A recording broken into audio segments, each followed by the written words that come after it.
Hi, everybody. Welcome back to Metaphysical Egypt. I'm Allan Peoples, again with Patricia Awion-Lehman. Hi, Patricia. Hi, Alan.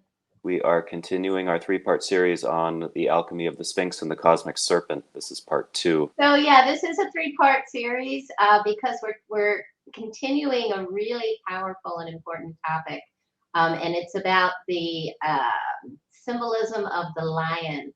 And here you see this beautiful lion in front of us that represents Leo on the ceiling of the Temple of Hathor or Hathor at Dendera. And you see he's riding the serpent. And you can see the serpent even has an animated expression. It's just beautiful. So, I'm relating, and we discussed this in part 1. I'm relating this to the fact that lions, and this is worldwide, felines, lions, panthers, cougars, pumas, they represent currency. They speak to currency and electromagnetism, telluric currents, the currency of the earth, and the ability of humanity to feel these currents, master, harness them, and navigate them to create magic. Then we get, again, root word magnetism. So really powerful information. So yesterday we began and we talked about so many things, including how the Sphinx was actually a netter, an ancient Egyptian netter called Tefnut, the spit of Nut, the heavens, again, representing spit, water, and her brother Shu. They're twins, the twins of Gemini, and that the Sphinx herself is Tefnut, relating her to water, and the two of them being atmosphere, and to a very powerful line of currency, an ancient magnetic equator that once spanned the earth, connecting many ancient sites, including, of course, Giza. The Sphinx was in a-lion-ment with the Pyramidians, the prime meridian, but also representing this horizontal line that spanned the earth that connected Angkor Wat in Cambodia and in Peru, Sacsayhuaman. And we talked about this ancient, powerful current that once spanned the earth, connecting many ancient sites with which the Sphinx was in alignment with. And yeah, this powerful spot was the initiation of the first breath of life, Septepi, that was initiated on the Giza Plateau.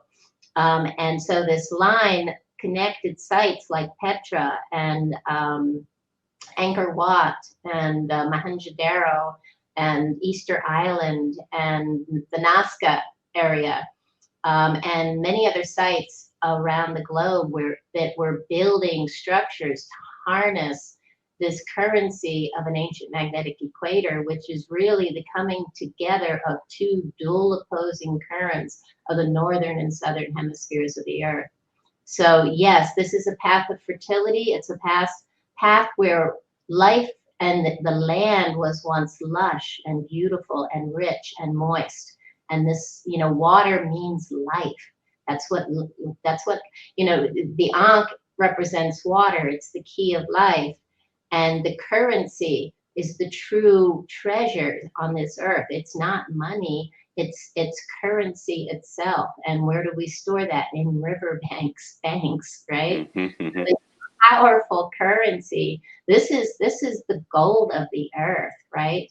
So, and we're going to continue and talk about Tefnut. We'll review the story of Tefnut and get into some more very exciting concepts and ideas related to all of this. So we'll begin with, as I said, that Shu and Tefnut, as the twins of Gemini, separate at that first breath, right? And so here you see some beautiful imagery. One is the Akhet, or it's called Ruti. Sometimes the lions are called, Egyptian terms for yesterday and tomorrow. What happens when yesterday and tomorrow meet? We'll discuss that. And then you see this other image on the right that I have so many images where you see these lions moving apart to create that first breath of life. Powerful imagery. This is an ancient Nubian pharaoh or king, King Taharka. And you can see he's picturing or imaging himself as a sphinx riding two currents. And this is a theme, and it's a theme you see in so many different places. You know, why is he embraced by these two powerful serpent currents, this serpent energy? And if you remember, just a few presentations ago, I showed you how that serpent energy works. It's a very powerful energy. And we showed it with those samples of this silver ball that was rolling down a straight path and one that was rolling down a sine wave path. And we asked which one would go down the path and come back faster. And we all want to think it's the linear path, the straight path, but it isn't. It's the path that curves and spirals. This is the power of the serpent breath, the cosmic serpent. So here we are. You see the image that was on the first slide of the lion Leo riding the current on the ceiling of the temple of Hathor at Dendera. And it represents, as I said, the constellation of Leo. And I entitled this Riding the Serpent in the Age of Leo because it speaks to a time on Earth when we had the ability to master the currency. We could feel the currents, the electromagnetic currents in the atmosphere, the life force in the air, in the Earth, and coming from the sky. And we had the ability not only to navigate these currents around the world, but also harness them to create force fields that could be used for healing, for agriculture, and for maintaining consciousness at higher levels.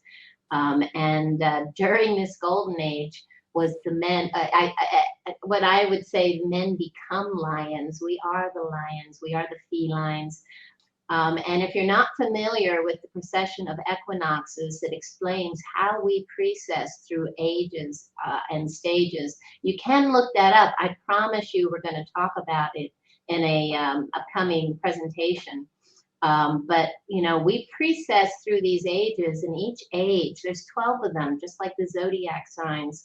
And we know we're in an age when it's determined by the day on the equinox. When the sun rises in the spring equinox, the sun rises in a particular constellation. And currently we're moving from the constellation of Pisces into Aquarius, 10,000 to 8,000 years BC, which is actually 10,000 to 12,000 years ago. The sun was rising in Leo, and a lot of people date the Sphinx to the time period when the sun rises in Leo. But was it, was it one precession back, or was it 2 or 3? So yeah, these are things we're going to talk about in the future. It doesn't necessarily mean it was 12,000 years ago that the Sphinx was carved. So yes, very, very powerful time. But again, I'm using this to show you the symbolism of the lion itself, how it's used to show this feline energy and feline symbolism all over the world. And is this current, this serpent, this cosmic serpent that Leo is riding, is this related to the same serpent, the line of fertility that the Sphinx or Tefnut is reclining on in front of the pyramids, this ancient magnetic equator that once spanned the Earth? So these are the questions we're going to go into great detail in the future about, but I'm teasing you today with because it's such powerful and profound ancient knowing. So again, I showed you this slide before of Hakim and Zai Hawass with this system of aquifers underneath the Giza Plateau and next to Tesla's Wardenclyffe Tower, and how, I found this meme probably on Facebook, I'll admit it, but when I saw the image of Hakim, of course it sparked my interest. But it's quite interesting that whoever came up with this meme has related the two, because I do as well. That they were harnessing this underground water, this currency, but so much more, possibly this ancient magnetic equator. And so, as I've mentioned, pyramid structures and temples all over the world were harnessing this powerful line of currency. And not just this one, there is an entire matrix of electromagnetic currents that runs around the world, and exists in our earth currents. And, we talk about song lines, dragon lines, Mary and Michael lines, meridians. We talked about the mare yesterday, Magda lines, these feminine lines, masculine lines, powerful lines that crisscross the planet. Hartman and Curry lines, we've discussed them earlier, and we'll discuss them again. And these structures were built to amplify or magnify and harness these currents. And this is Heka. This was Heka as the ancient Egyptian word or Khemitian word for magic, right? But was it really magic? Was it supernatural, or was it completely natural for them to be able to harness these currents? And then on the right, I have this image of the brain, the right side and the left side of the brain as also being dual opposing currents, right, on either side of this powerful line that connects the two hemispheres of the brain. And can we even, consider this as the ancient magnetic equator of the head? Do we have one running down our body? And I'd say absolutely. There's something really, there's a powerful knowing here within and without. And again, we talked about the fractal patterns yesterday. And once you understand the patterns, then you become the one who knows, and you know what lies ahead, whether it be a minute, a day, and an hour, or in the next 100 to 1,000 years or more. So yeah, you become the one who knows. And this is why I find this so powerful. Now, I showed this slide yesterday, and I'm bringing it back because we haven't really totally spoken about everything that's presented here, because we talked about, Tefnut and how I came to know that it was Tefnut on the Giza Plateau because of a meme that I had seen that said, "Never sleep where cats like to sleep," because they love the feeling of the geopathic stress that emanates from underground areas that have, running water, like aquifers, like we just showed in the last slide. Right. They somehow transmute this negative energy. Exactly, that they have that ability. But what I wanted to point out again is that these areas like the Giza Plateau and many of the temples and structures all over the world built to harness the powerful energies of these geopathic stress zones, that energy is powerful, and it can be very beneficial for us as human beings in very small doses. But if we have large doses, it can become negative. It's like having too much of a good thing. And so, these sites were never meant for people to live on. And this is really important. Only to go temporarily to be healed, and then... Exactly, to come into balance, to do ritual, and when I say ritual, this can be healing rituals. I'm going to talk about ancient resurrection rituals. Powerful information. We're going to talk about so many things, but these are force fields that, it can also enhance agriculture. And some force fields are better for, growing, and some, not good for growing. So this ancient knowing made all the difference in the world for survival, but also for enhancing life and health, body, mind, and spirit. So, very, very powerful. But when you find a cat sleeping in your house in the same place all the time, you might want to wonder, maybe it's sleeping on a crossing of currents that may not be a healthy place for you to be. So it was a fascinating learning for me. Now, this, of course, occurred like 10 or more years ago, and I've been studying it ever since. But what an aha moment. Well, does the presence of the cat somehow make it less harmful to the human?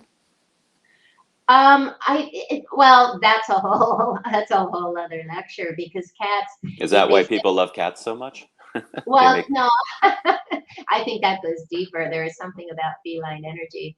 But they say that the cat's purr can be very healing for certain conditions, like, heart conditions and other conditions.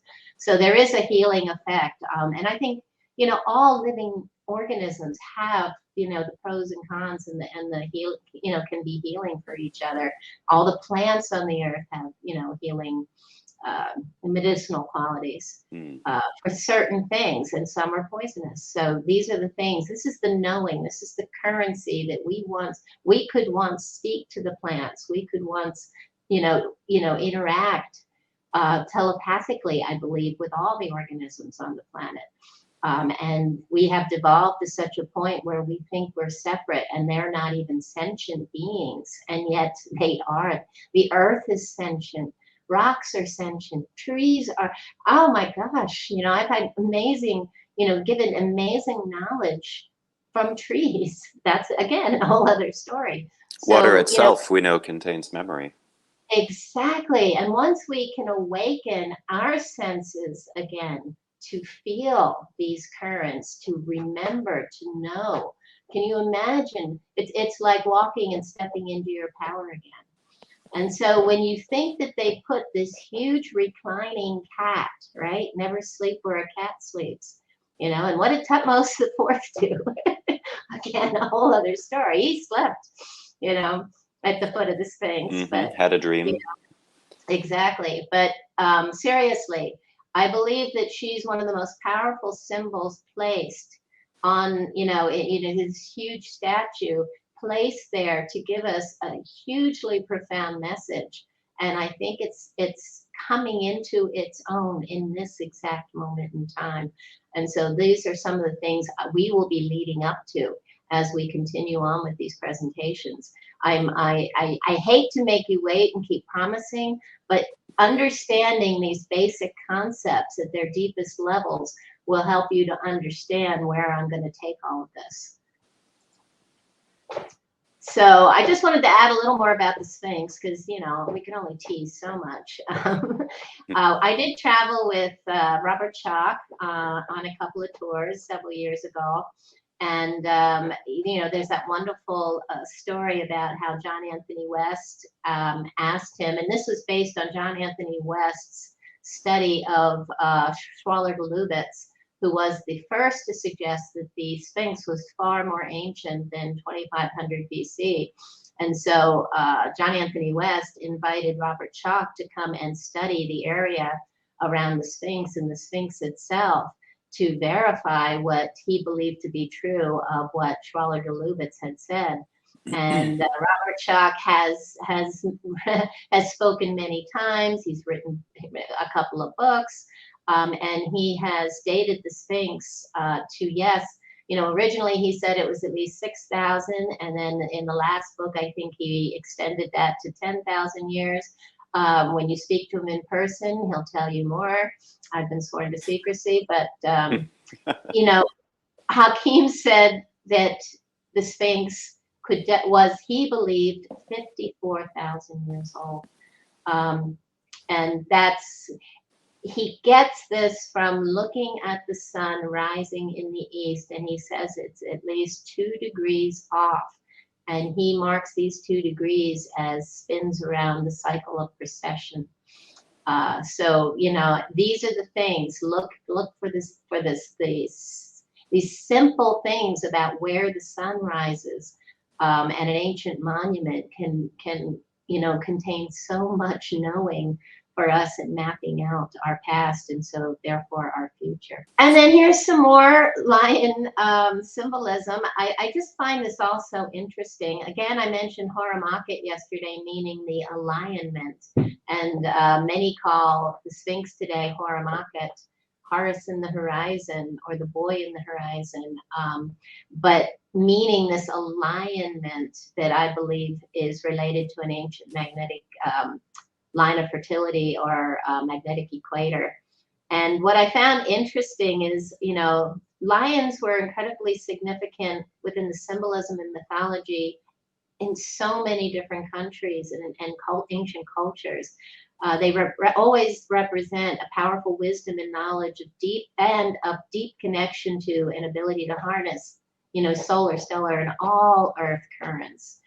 And I found it interesting. I found these images of these foundation stakes, and they were used in certain areas. Like this is an ancient, it's Urkesh, but Syria today, foundation peg that, to mark the foundational, like the blueprint or the foundation of a structure itself. So again, a-lion-ment.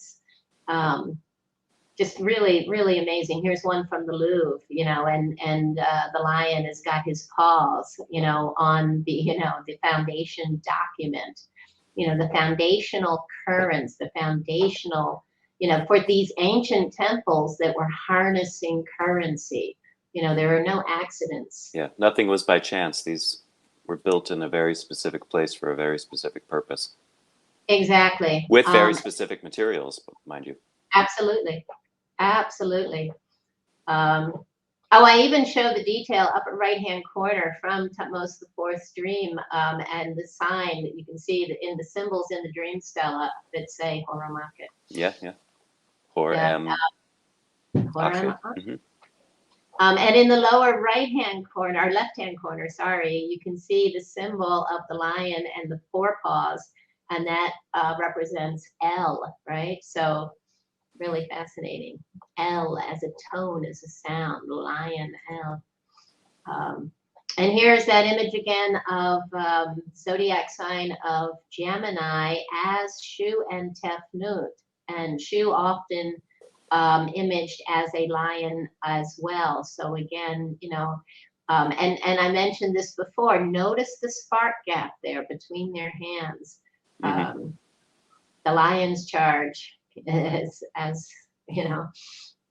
positive and negative charges. It's a little reminiscent of the Sistine Chapel, the touch of the fingers. Exactly. So I found this ancient image, which is just beautiful. Some of this ancient esoteric imagery contains amazing depth of knowing. And this one, when I saw the two lions coming together, as I said, what happens when yesterday and tomorrow meet, the end of a cycle, beginning of a cycle. And these two lions come together to cause what? A flood of currency.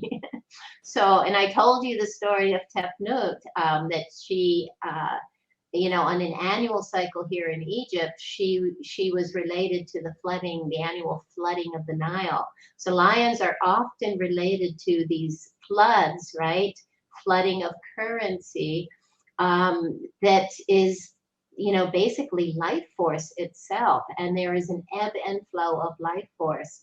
And when the two, the negative and positive, come together, they create life, right? Masculine and feminine. You see the woman and the man, and above their heads, you see this bird coming down, and it has this flowering of life, right?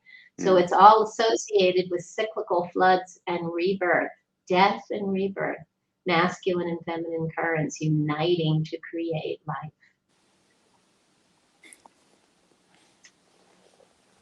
Oh, and I love this. This is the Aztec calendar. But who would have thought you would have found Bess? Oh, my goodness. That calendar, right? But there he is, this face in the middle. Amazing. Sorry. So, that.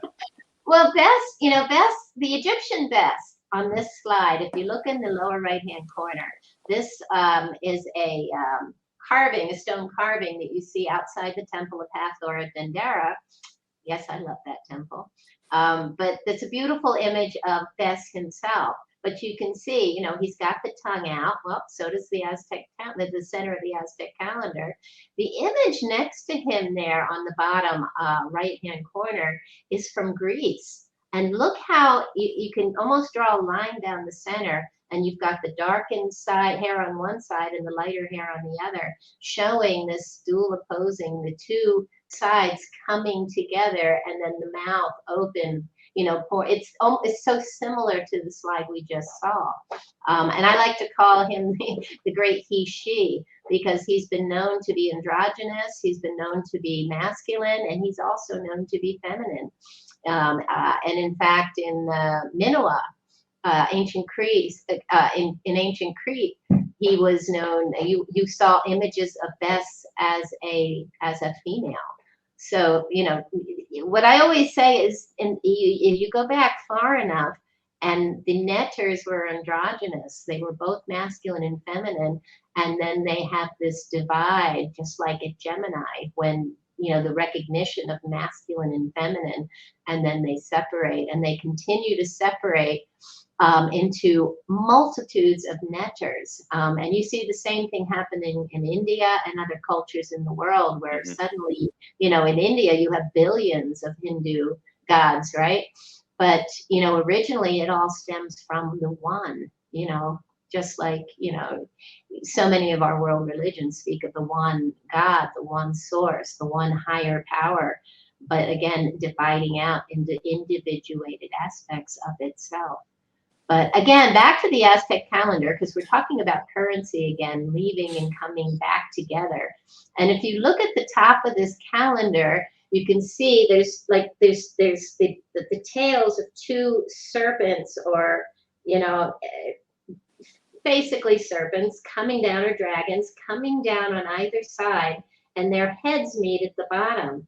And if you look closely, when their heads come together, they're really forming the face of Bes. The two come together, and then you come to center. It's like the centering, right? So you come back to center to breathe out the next phase. So really, really beautiful. And of course, I'm not going to go into great detail about what the calendar means, but it's speaking to this, the same thing that we talk about in ancient Egypt. So Bes is the beginning and end, but every end is a new beginning. So this imagery is wonderful. It's from the Temple of Isis at Philae, and again, speaking to Tefnut. And I promised you yesterday I was going to tell the story of Tefnut, and I gave you most of the details. But again, I'll bring it back again. In the ancient myth, Tefnut gets angry when Egypt falls out of Mat, or balance. She leaves and takes the moisture with her, leaving what was once a lush and green land, and leaving it a dry and desolate desert. Ra feels sorry for Egypt and sends her brother Shu, Air, and Thoth, Jehuti, as consciousness, to persuade her to return. She does. She returns with the annual floods, along with dancing baboons, which is the heart of consciousness, and singing Nubians, and the fertility of the black alluvial soil that will be dumped on the banks of the Nile. This flood of watery waveform also surges underneath all of the temples and pyramid complexes, bringing them back to vibrant life. So if you can get an image in your minds of this flood, restoring the life force to everything in Egypt. Egypt, the waters recede and everything dies, right? There's nothing there. There's no, and then the water comes back, it dumps the black earth. It surges under their temples, built to harness these currents, right? And suddenly life is alive again. Water is life force, currency. And of course, this is caused by rains in Central Africa, Ethiopia, and Lake Victoria that feed the Nile at this particular time of year. So it flooded like clockwork. And they didn't know where the Nile began. They never made it to the source of the Nile, apparently. Well, you're talking about dynastic Egyptians, but the earlier Egyptians, Khemitians, that felt the currents, they knew. Because when you can feel the currency, that's what I mean. They knew how to navigate them around the world by feeling them. When I went to New Zealand, they talked about the people that went out in the boats to navigate the currents, and they always had someone at the helm who could feel the way to navigate, because in those days they had the ability to feel the currents. And there are people all over, adepts all over the world that can still do this today. But so many of I hear so many people saying, I don't feel anything. And we just have to relax and get to that space where we can begin to, as I said, start to feel the currents again, Mm-hmm, mm-hmm. and awaken our senses. But yeah, and I'm sorry, yeah, Alan, you're absolutely right. Eventually, we stop knowing a lot of these things. But that water coming from Ethiopia, there was a super volcano near the source of the Nile, and so the water brought with it all these paramagnetic minerals that, of course, were dumped with the silt. And this was what really fed, again, electromagnetically or paramagnetically, if you will, the soil for incredible crops. So Egypt was able to feed millions of people for thousands of years. And this is unheard of historically. Well, and this So, happened up until the 1960s with the completion of the Aswan High Dam. well, exactly. And unfortunately, that was what took away the breath of life of Egypt. The Nile was the breath of life. And sadly, they're doing this all over the world. So, and we're going to talk about this too, because this is something we all need to not accept any longer, but let's go on. Let's get back to Tefnut. So these images are showing you this great celebration of when Tefnut decides to come back. And on the left, what you see, I like to call him the Pink Panther, but it's a baboon playing an instrument, right? And on the right, we have Bess playing what looks like a harp. And in the center is this beautiful image of someone offering the Sphinx, Tefnut, and it holding the new jar, right? Which is restoring the spit of Nut, right? And Tefnut is sitting there on the throne, the powerful Tefnut, and it's being restored to Egypt. And here is another image from that same, it's like a Hathor shrine there at Philae, Temple of Isis. And here you see the baboon, which represents the heart of consciousness, again, being restored to Egypt, the wisdom of the heart. And so up and down the Nile, they would celebrate with the festival of drunkenness. So Tefnut returns to Egypt, accompanied by these musicians, dancers, and baboons. And she goes from city to city, bringing back the moisture and water, the inundation, amid great rejoicing, until she's finally reunited with her father and restored to her rightful position as his eye.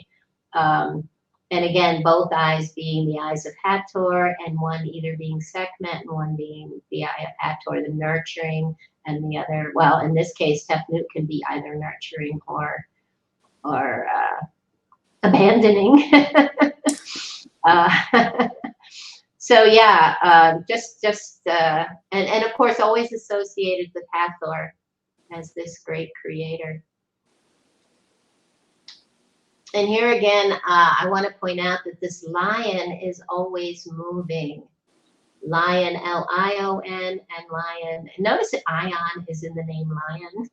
Just wanted to point that out. Or L-I-N-E. This, if you think about that great year cycle of precession that we were just mentioning, when Tefnut leaves and Egypt becomes an arid desert, you look at Egypt today and we are basically desert except for the area up and down around the Nile. So, are we going to have this lush, great green lushness restored? Will Tefnut return after, 12,000 plus years of being away? I would say absolutely. And I'm going to show you, how I know that. So on the left-hand side, you see there are different names for her, but you see this image of, and I'm just going to say Hathor here, but she's riding the lion, right? So this again is speaking to the fertility of the lion.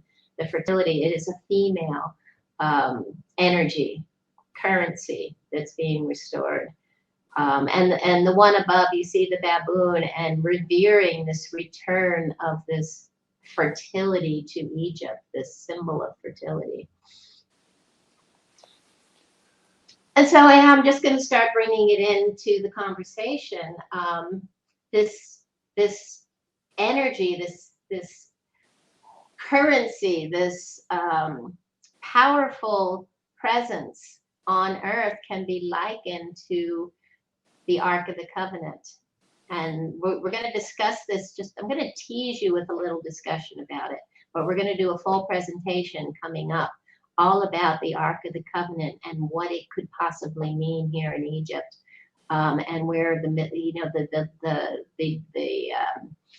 documentation, where the stories, the biblical stories and the legends, and where they all come from and what they could all possibly mean, and where they show in ancient Egypt, because this all occurred in ancient Egypt. A lot of people don't realize that the Old Testament, most of the Old Testament happens in ancient Egypt.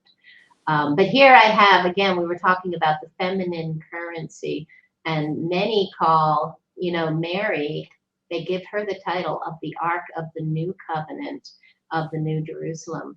And I found this image, which is just beautiful. And we talked about Mary Magdalene, right? And here you see this feminine image of the Ark of the Covenant.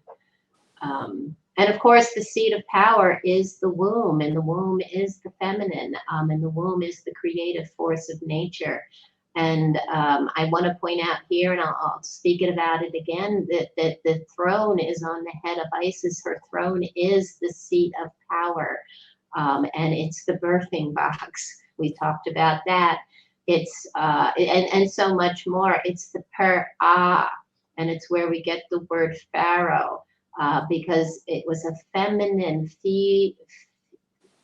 female lineage of kings and pharaohs. It was always through the lineage, the bloodline of the female. And this is why we see so many pharaohs marrying their mothers, their sisters, their female cousins, because in order to be king, you had to marry into the lineage.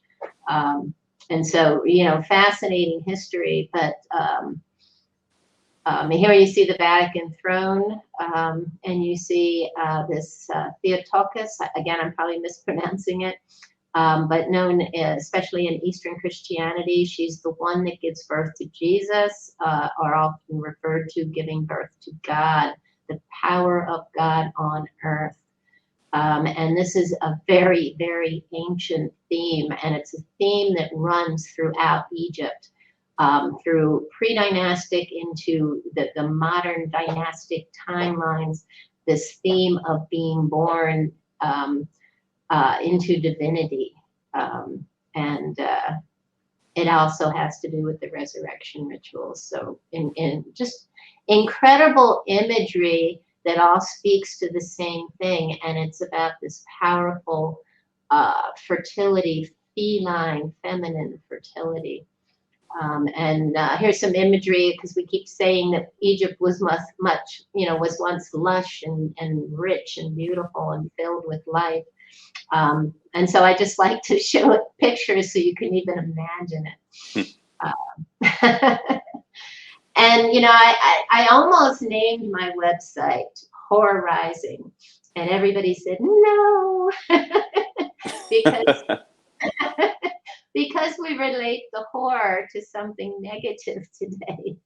But I even have an article on my on the website Horus Rising about the Scarlet Letter. The Scarlet Letter being the red A, right? That Hester wears on her breast. But that letter, that letter A, the mare, is what tells us that she's the whore. But they try and tell us that this is a negative thing, but in reality, it's this red badge of power, that's been taken away, that the feminine has been suppressed on purpose. And so the whore rising, to me, the whore is the seed. It's Horus, but that seed can be masculine or feminine. And you don't even know, most people until birth, if that seed is going to be a boy or a girl. And I believe the whore, as a symbolic phrase, is speaking to the power of God on earth. And again, I'll show you why. But, the great, and this is a quote by Gaston Maspero. And he says the great Sphinx, Harmachis, which is uh, a Greek way of saying Horamakit, stands guard at the northern end from the time of the followers of Horus, right? People also say Shemsu Hor, the followers Shemsu of Hor. Horus. Right, a lineage of semi-divine and pre-dynastic beings that, according to the beliefs of the ancient Egyptians, had ruled this region thousands of years before the historical pharaohs. And the funny thing is, you know, if you read like the Torah and Kings list, they speak about King Menes as being the first human pharaoh, right? But it speaks about all these pharaohs and kings that came before him that lived for long periods of time. But when they're giving you these kings lists, they're speaking about cycles. And I will talk more at great length about this, but the Shemsu Hor, these followers of Horus, Hakim even said Seshu Hor, and I'm going to talk about that in just a few minutes. But they were semi-divine because at that point in time, we leave the age of Leo and we fall, consciousness falls, but we don't fall, we hit rock bottom to where we are. We become semi-divine. We're following the Hor, right? Horus has the ascended being, that being that wears the red and white crowns, right? He's mastered his polarity. And we fall a little bit and we're followers of the Hor, right? And then we keep falling until we lose that, our powers, our senses, our abilities, right? And we lose that divine status through our own perception. We are still divine. We just forgot we're divine. So what See, you're this saying is humans, us, we were the Shemsu Hor, not hallelujah. aliens or extraterrestrials or something like that. They were Exactly. humans with more awakened senses than we can experience in this We present were time. the gods that built the pyramids and the megalithic structures all over the world. We had the consciousness. We had the ability to master the life force and create incredible feats that we would call miraculous today, and can only imagine aliens being able to do it, because we certainly can't. But that's just because we forgot. We So fell when through. we remember, when we begin to perceive these currents again, we will once again become the Shemsu Hor. Absolutely. We are still the Shemsu or the Seshu Hor. Absolutely. We just forgot. But in saying that, I'm saying we can remember in any given breath. This is the point. This is the point of this presentation. All of our presentations is to remember, to awaken our senses within, to step into our power, because we are in a time and space as we precess into Aquarius. Something big is about to happen. Something huge, and that is what we're going to be talking about and what that is. And I believe we need to be ready. So, And these Shemsu Hor, these ancient Egyptians, left us instructions, essentially. which is this imagery, these structures, this knowing, this ancient knowing, they left it for us, and we've been calling it everything else but what it is, right? And they left it for us not just so that we would be interested in it and entertained by it. They left it for us so that when the time came, we would be able to use this information for a giant leap forward in human consciousness. Have you ever seen the judgment card of the tarot deck? Take Yes. a look. Look it up. Google it, because it shows this. You know, I think it's like angels are playing trumpets, and everyone is getting out of their sarcophaguses. Right, they're rising from the black boxes, from the from the form, right? From the physical, the belief that they are their bodies. They're coming out of 3D physical form to remember who they are. So that's where we're nearing that moment in time when it's like we need to wake up from our deep sleep and jump out of our box, you know, open our minds to unlimited possibilities and capabilities. Literally think outside the box. I've always hated that phrase. Where do you think the phrase comes from? So you mentioned this yesterday. Where is Horus? What hour is it? And when I say that, you know, I'm not talking about the 24 hours of the day, although you could. I'm talking about, you know, where is Horus? Where is the ancient magnetic equator? The Hor, this powerful current, right? Where I call it the Hor, and the Hor moves. It's the power of God on earth. It's the Ark of the Covenant, right? Telluric currents continuously move between the sunny and dark sides of the earth, toward the equator on the side of the earth facing the sun during the day, and toward the poles at night. Consider what's happening during that's a day cycle. Where are these currents moving in the larger cycles? And right now we know that our North Pole is literally, our magnetic North Pole has been moving, and all of a sudden recently in the past couple decades it's moving exponentially, and it's because of this path of precession. We are moving, everything is changing, and it's based on the angles of the sun hitting the earth and a great breath of currency, this field, this galactic field that breathes out from the center of our galaxy every 12,000 years. It's the galactic sheet that you're talking about, this that Rory Duff is talking about. Exactly. So yeah, we're going to do a whole presentation on that. Just great stuff, great stuff. So, so yeah, what's the Holy Grail? I love this quote, Marion Woodman, from Addiction to Perfection, the Still Unravished Bride. The true feminine is the receptacle of love. The true masculine is the spirit that goes into the internal unknown in search of meaning. You can almost picture Sir Galahad here, right? The great container, the self, is paradoxically both male and female and contains both, of course. If these are projected onto the outside world, transcendence ceases to exist. The self, the inner wholeness, is petrified. Without the true masculine spirit and the true feminine love within, no inner life exists. It takes both, right? To be free is to break these stone images and allow life and love to flow. This is what we were just talking about. So it's awakening our heart within. You know, and we relate the heart to the feminine, right? It's the heart and the mind. And right now we are being led by our minds, the analytical side of our brains. But when we can open our hearts and when we can balance the heart and the mind, we've hit that pot of gold, the Holy Grail. This is what's, you know, it's so important right now. We have suppressed our hearts for so long. We are afraid to express ourselves, to show ourselves. We don't want to be vulnerable, but it is this need to barricade ourselves from our true inner selves, you know, to hold our, you know, the veil around ourselves that has kept us from connecting with everyone else and changing the world as we know it today. Hugely powerful.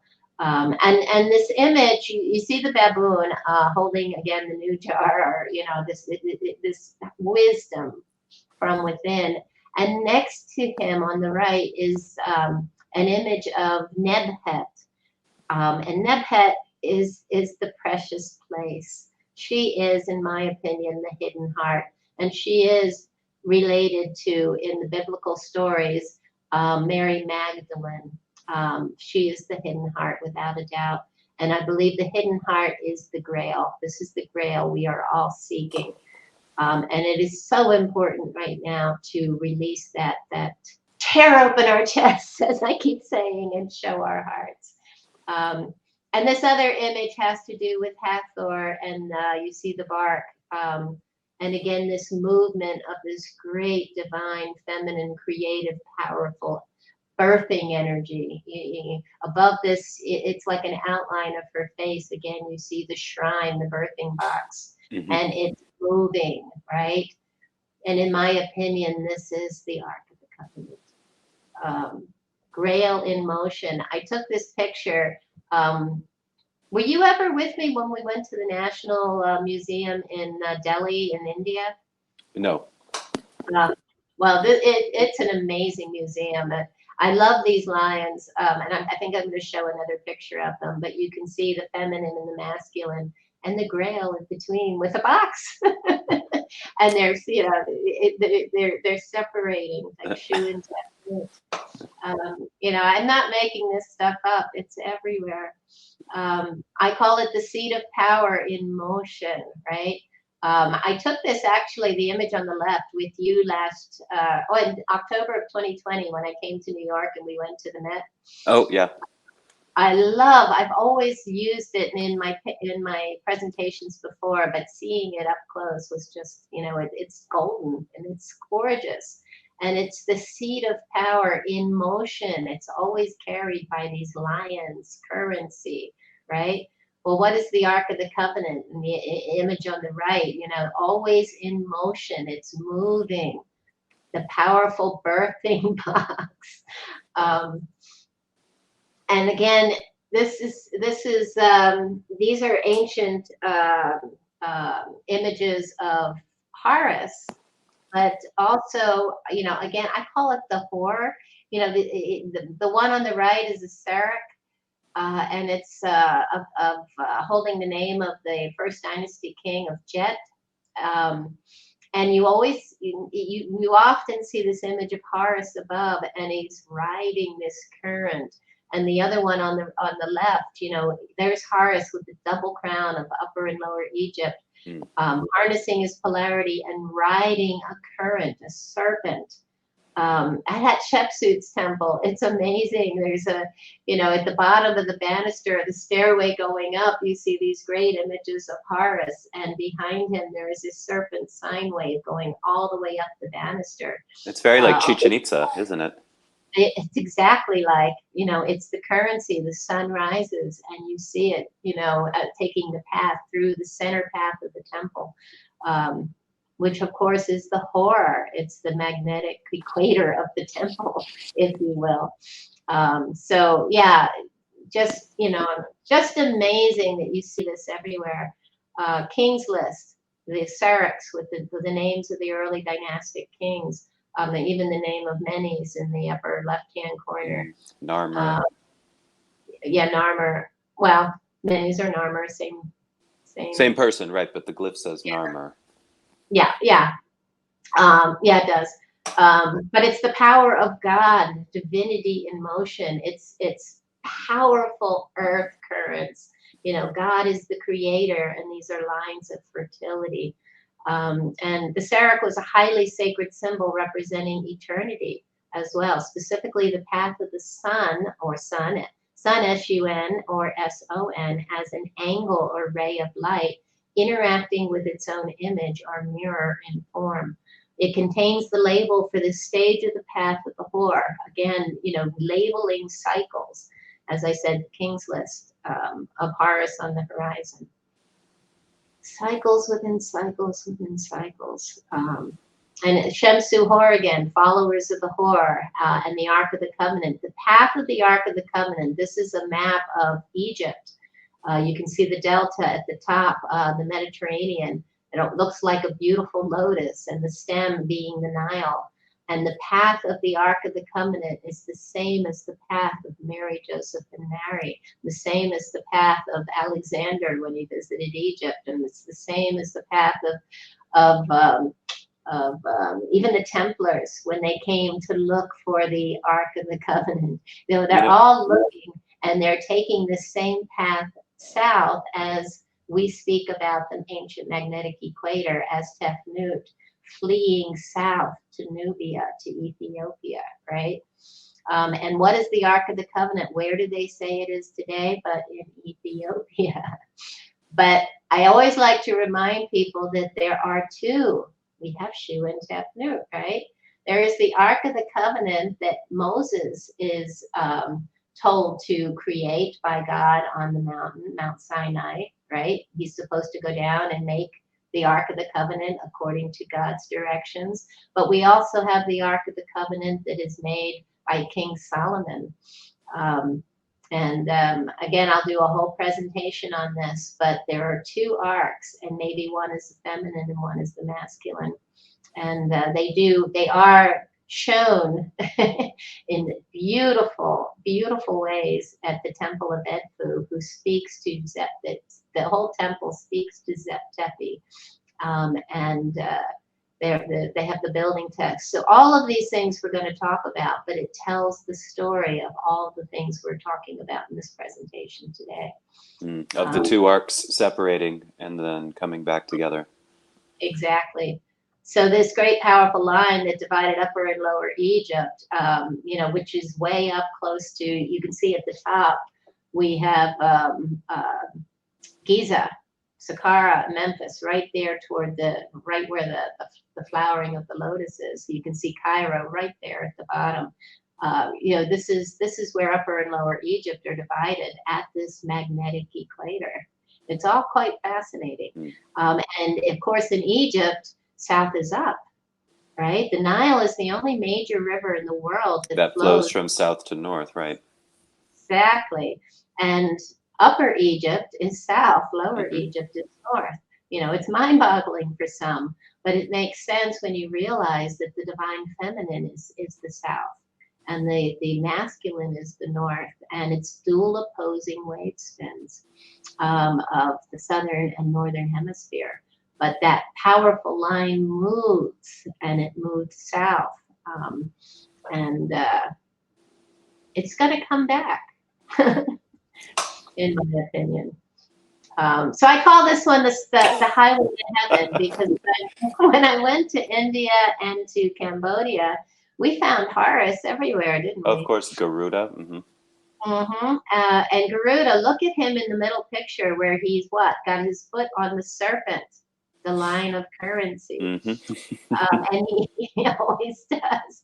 But what's funny about Horus is he kills the serpent in a way, because he's the one that transmutes. He and Garuda transmute their polarity, right? And this is why Horus gets to wear the dual crown of Upper and Lower Egypt, and as that powerful line of currency.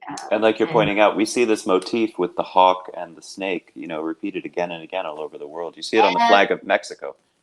Everywhere. And the hawk is always mastering the current, right? Because that's what the ascended beings do. We earn our wings when we master the current. So powerful metaphor to tell us about our own journey. And so we'll finish with this part now, because we have a third part coming up where we're going to talk even further. So let's wrap it up here, and we'll get started on the third presentation and have that up for you as soon as possible. Thank you. And remember, our website is horusrising.com. Please like, share, and subscribe. And thanks for joining us. We'll be back very soon with more.